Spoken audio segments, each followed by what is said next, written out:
할렐루야. 하나님께 영광 돌립니다. 여러분 모두를 축복합니다. 오늘도 분명 여호와 이레입니다. 하나님의 예배하신 은혜가 반드시 저와 여러분을 사로잡는 귀하고 복된 날 될 것입니다. 여호와 샬롬 요한이 씨 승리하는 날 되기를 축복합니다. 자, 오늘은 이제 우리가 성막 안으로 들어와서 제일 먼저 만나는 번제단에 대해서 말씀을 같이 묵상하고 삼모도록 하겠습니다. 기도합니다. 하나님께 영광이 있습니다. 온 마음으로 하나님을 사랑합니다. 감사와 찬송과 예배를 하나님께 올려드립니다. 주의 은혜를 사모하고 하나님의 음성 듣기를 사모하는 주의 백성들이 하나님 앞에 있습니다. 성막을 통해서 우리가 다시 한번 하나님 중심, 예배 중심, 말씀 중심의 삶들이 열려지고 분명해지는 은혜로운 시간이 되게 하옵소서. 종을 낮추시고 겸손하게 하시고 오직 말씀을 통해서 깨닫는, 전하는 자나 듣는 모두가 깨닫는 시간 되기를 원합니다. 예수님의 이름으로 사모하며 기도합니다. 아멘. 자, 말씀은 출애굽기 27장 1절로 8절입니다. 우리가 순서대로 성경에 이게 순서대로 가지 않고 성막을 순서대로 이렇게 묵상하면서 말씀을 보겠습니다. 27장 1절로 8절인데요. 한 절만 보겠습니다. 1절. 너는 조각목으로 길이가 5규빗, 너비가 5규빗의 제단을 만들되 네모 반듯하게 하여 높이는 3규빗으로 하고, 이런 말씀을 꼭 묵상하시기 바랍니다. 자, 우리가 지난 시간까지 울타리에 대해서 살펴왔습니다. 자, 제가 그림을 또 한 장 보여드리겠습니다. 이것이 성막의 구조입니다. 성막의 구조. 이렇게 생겼습니다. 평면도로. 직사각형이죠. 또 안에 직사각형이 하나 더 있습니다. 100규빗, 길이가 100규빗, 그리고 폭이 50규빗, 50m, 한 25m 정도 되는, 보통 이제 45m에서 50m 정도 됩니다. 이렇게 되어 있고, 이제 이것이 바로 10규빗이 이르는 구원의 문, 맨 오른쪽에 동편에 있습니다. 그 들어가면 번제단, 물두멍, 그리고 안에 보면 또 이렇게 성소가 있어요. 널판으로 이렇게 되어져 있는데 앞으로 이제 세부적으로 보게 될 것입니다. 들어가면 오른쪽에 떡상, 진설병상, 왼쪽에 등대, 정면에 분향단, 금향단이죠. 또 안에 언약궤, 이런 모양으로 되어 있습니다. 이거를 이제 그림으로 건물로 보여주면, 자, 여기 보면 우리가 성막문 때 배웠던 이런 모양입니다. 이런 모양으로 되어졌습니다. 56개의 기둥으로 울타리가 쳐져 있다고 그랬죠. 그리고 세마포로 이렇게 연결되어져 있습니다.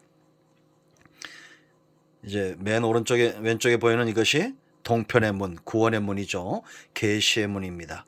문은 3개가 있습니다. 동편의 문이 있고, 성소문이 있고, 지성소 들어가는 이 모든 문들이 예수님에 의해서 열려졌다라는 거죠. 오늘은 이제 이렇게 구원의 문으로 들어간 사람들이 첫 번째 만나게 되는 이 번제단입니다. 이렇게 생겼습니다. 우리가 오늘 읽었지만 이 번제단, 이 부분에 대해서 우리가 또 이렇게 5가지의 번제단을 관리하는 기구들이 있습니다. 이제 우리가 이런 교훈들을 살펴보게 될 터인데요. 이 번제단의 크기는 네모 반듯하게, 아까도 이제 우리가 1절에서 말씀드렸지만 반듯한데 가로 세로 2.5m 정도, 높이는 75cm 정도 됩니다. 그리고 4군데 뿔이 있었다라는 겁니다. 여러분, 동편의 문은 무슨 문이라고 했습니까? 구원의 문이라고 그랬죠. 백성들이 들어올 수 있습니다. 여러분, 이 뜰까지 들어올 수 있는, 자, 보면 여기 이제 번제단 있고 물두멍이 있죠. 이 번제단과 이 뜰은 백성들이 출입할 수 있습니다. 그러나 이제 물두멍부터 성소와 지성소까지는 이 성소까지는 제사장 물두멍부터, 그리고 지성소까지는 대제사장. 예수님이 십자가에서 죽으심으로 이 문이 다 열려져서 이제 누구든지 우리가 왕 같은 제사장이다 이렇게 말하죠. 지성소까지 나아가 하나님의 임재를 경험하는 것. 장차 이 성소 안에 있는 모든 기구와 언약들이 예수님 안에서 이루어졌기 때문에 우리가 구약처럼 이런 건물을 짓고 예배하지 않습니다. 지금은 예수님 안에서 이루어졌지만 이런 것들이 나타나는 교훈들은 그대로 우리 삶 가운데 적용이 된다라는 거죠. 번제단의 교훈이 있고 물두멍의 교훈이 있고 가르침이 있고 이 성소에 또 지성소에 우리가 하나님을 만난다는 의미가 어떤 것인가. 어느 날 꿈속에서 만났냐, 기도하다 만났냐, 뭐 다양한 것들이 있는데 우리가 지성소에서 이제 예수님 안에서 완벽하게 이루어지는 하나님을 만남의 방법에 대해서, 임재에 대해서 알게 될 것입니다. 물론 지금도 하나님은 성령의 감동하심 가운데 저는 방언도 예언도 환상도 펴어지지 않는다라는 거, 하나님이 사용하신다는 거. 그러나 우리가 여러분 영원히 지속된 것은 사랑이다, 성경 그렇게 말하고 있지만 분명히 말하고 있죠. 그러나 사역적인 면에서 하나님은 여전히 지금도 일하시지만 우리가 그런 특별한 경우가 아닌 일반적으로 예수님을 통해서 이루어진 하나님의 임재와 그 현현에 대해서 보게 된다라는 거죠. 왜 우리가 성막을 공부해야 되느냐? 우리가 분명히 이유들을 살펴봤습니다. 가장 중요한 것은 하나님이 계시하고 있다. 그 계시의 완성자는 예수님이다라는 겁니다. 이제 여러분 이 동편의 문을 들어온 사람들, 우리가 구원받음에 대한 감사가 있고 감격이 있을 거 아닙니까? 그렇지 않습니까? 네 개의 문 계시죠. 왜 예수님만이 구원의 주가 되시는지 분명히 보여주셨고 이제 이 문을 들어올 때 그냥 들어오는 자들도 물론 있을 거예요. 그러나 예수님을 통해서 완성된 구원의 감격, 청색, 자색, 홍색, 가늘게 꼰 배실, 예수님의 사역과 삶과 예수님의 성품이 그대로 드러나서 오직 예수님 외에는 구원의 문이 없다는 겁니다. 여러분 10m나 되죠? 얼마나 넓습니까? 29BC. 누구든지 들어올 수 있어요. 그러면 이것이 첫사랑인데 우리가 하나님과 먼 존재였고 구원과 먼 존재였습니다. 세상에서 망해갈 수밖에 없는 그런 존재였던 우리가 영원히 지옥 형벌에서 벗어날 수 없었던 저와 여러분이 구원을 받고 구원의 문을 들어와 첫 번째 번제단 여기서 주님을 만난다면 우리는 어떠해야겠습니까? 어떤 마음의 자세가 있어야 될까요? 하나님이 이 회막들에서 백성들과 만나시고 그들과 화목제의 제물들 나누고 하는 하나님 임재 안으로 들어오는 것입니다. 그럼 이들에서는 우리가 하나님과 만나기 위해서 가장 중요한 것이 뭘까요? 번제단과 물두멍에서 우리의 가장 먼저 이 죄가 해결되는 것입니다. 원죄, 아담이 지었던 원죄, 번제단에서 제물이 죽으심으로 예수님이 죽으심으로 우리의 원죄가 사함을 받은 겁니다. 그러므로 예수 믿지 않고는 아담의 죄를 해결할 수 없다는 것. 예수님 믿으면 원죄가 해결되는 겁니다. 그런데 이런 물두멍에서는 수족을 씻죠. 이렇게 구원받은 이후에도 우리는 자범죄, 죄에 오염될 수 있습니다. 이거를 씻기를 게을리하지 않는 것. 그래서 하나님의 임재를 가장 분명히 느끼는 사람은 원죄와 자범죄, 죄의 문제가 해결된 사람이다라는 겁니다. 아멘. 그러므로 저와 여러분 모두가 주의 보혈을 의지하여 사함을 받고 주의 보혈을 의지하여 씻기를 게을리하지 않는 하나님은 거룩한 자들과 만나시는 분입니다. 왜냐? 하나님은 죄가 없으시기 때문에. 할렐루야. 죄인을 멀리 하신다라는 거.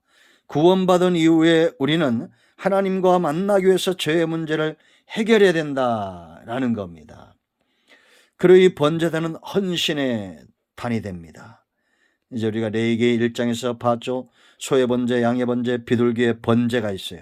레위기에서 우리가 분명히 보여지는 것들이 있습니다. 그러나 중요한 것은 구원받은 사람들은 그 첫사랑의 감격을 가지고 구원의 문을 들어왔다면 하나님 앞에 헌신하기를 기뻐해야 된다라는 겁니다.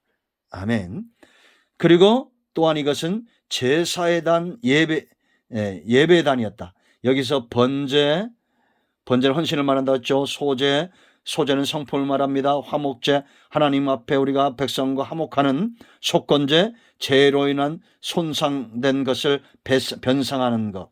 내가 죄를 지면 그 결과로 인해서 고통당하는 사람도 있을 거 아니에요. 그것을 푸는 제사입니다. 그 속죄제는 죄인을 해결하는 거예요.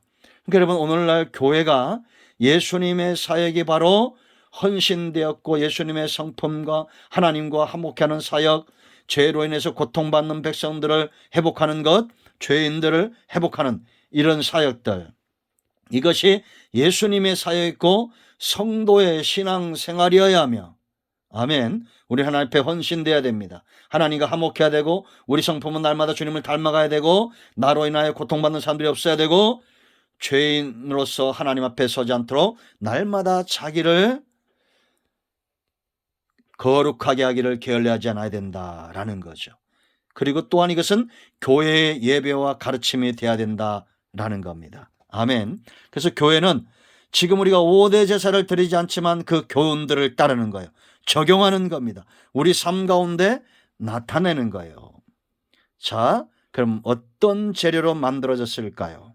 이 부분은 내일 묵상하겠습니다. 기도합니다. 하나님, 영광과 감사와 존귀가 우리 하나님께 있습니다. 온 마음으로 하나님을 사랑합니다. 예수 그리스도의 이름을 의지하여 간구하오니 우리 가운데 마음이 상한 자, 병든 자 치유하시고 회복시키시고 하나님이 기뻐하는 일 가운데 쓰임받는 은혜가 있게 하옵소서. 번제단 이 성막론의 말씀들이 깊이 있게 열려지기를 원합니다. 예수님의 이름으로 사모하며 축복하며 취하며 기도합니다. 아멘. 할렐루야. 응답되었습니다. 여러분 모두를 축복합니다. 아멘. 병든 자, 마음이 상한 자 문제 예수 그리스도 이름으로 해결되었습니다. 아멘.